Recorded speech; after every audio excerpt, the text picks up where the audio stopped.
So this is a story about a girl named Heather, and it's also a story about eggs, the kind that roll off tables and crack. So it's first grade, Mrs. Hartman's class in Mechanicsburg. We're 6 years old. Heather is blonde hair, blue-eyed, which is not what I had been used to in 6 years of looking at people surrounding me. I thought she was the most beautiful woman in the in the first 6 years of life that I've had. The one distinct memory I have of Heather is, do you guys remember field day at the end of school, like sack race? Heather and I are part of the egg and spoon race, and I remember her distinctly turning around with a spoon, and I'm bouncing an egg on my spoon. I'm trying to tip it onto her spoon. In second grade, I went to Miss Roth's class, and she was assigned to Mr. Potter's class, and the classrooms were on the opposite ends of the corridor. And now I realize that not only was Heather my first crush, but she was also my first long-distance relationship. And let me tell you, they don't work when you're 7 either. So in third grade, we moved away to another school district, and we never got to say goodbye. So I'm 18, I go to college, and I don't know how to say this, but I spent the next 25 years of my life doing really stupid shit. I photographed in combat zones, I started cave diving, I've raced and crashed very fast motorcycles.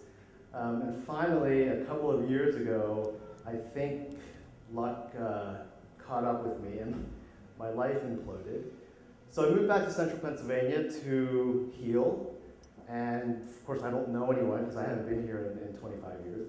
So I'm at Christmas dinner with my cousin and his family, and we're all at the table, and everyone has their cell phone out on the table, and his phone pings. And I remember looking down at it, and it was these really, one of these really, really big cell phones. I mean, things like fucking cookie sheet, right?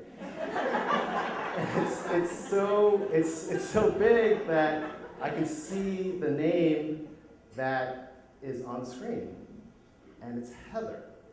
I've been away for 25 years, and I was kind of a smart ass, and I said, ha ha ha ha, is that Heather Snyder? And he looks at me and says, how the fuck did you know that? So later that night, after 38, 39 years of being away, I am standing in front of Heather Snyder.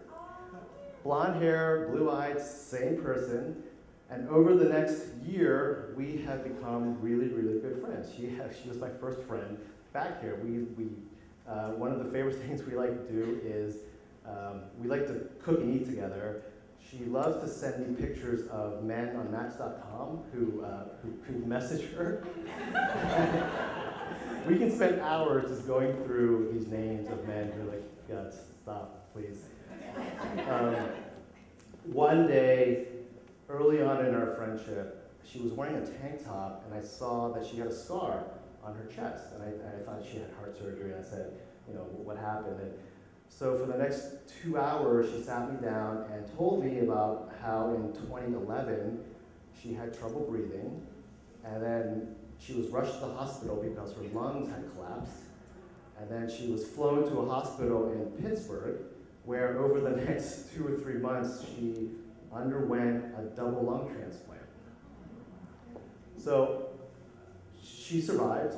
She almost died because they couldn't find lungs that would fit her, and then she almost died on the operating table. Now we've actually become such good friends that I can actually make fun of her transplant. So last year, I got a paper cut last year. I'm like, fuck, this hurts. So I pull out my phone and said, Heather, I got a paper cut. You would not believe how painful this is. You would never survive this ordeal. I stub my toe, I get a sty in my eye. It's the same thing. But it's funny that when you're young, when I was young, you think you're indestructible. And I thought I was a badass for being in my 20s and trying to chase death. And I realized that Heather, every day of her life, she cheats death every day just by waking up and walking out the fucking door. And she cheats death every day because her body can reject these things and she could die. We can't really go to the movies because she might catch a respiratory infection. So in the year that I've known her, we've gone to one movie. It was Moonlight, so it was a great movie, so I guess it's enough to risk death for. And she told me recently that she's approaching the time where most people with double lung transplants start to fail. And she has a 30% chance of making it past the next 3 or 5 years. And over New Year's this year, she invited me over to her place. She made pork and sauerkraut and chicken soup. And her people are Pennsylvania Dutch up from Elizabethville. So she was using these heirloom recipes for this chicken soup. And I realized Pennsylvania Dutch, they put really weird stuff in their chicken soup, right? And one of them is hard-boiled eggs. So it's January this past year. After 38 years, I'm sitting with her at a table, and I'm still trying to balance an egg in my spoon.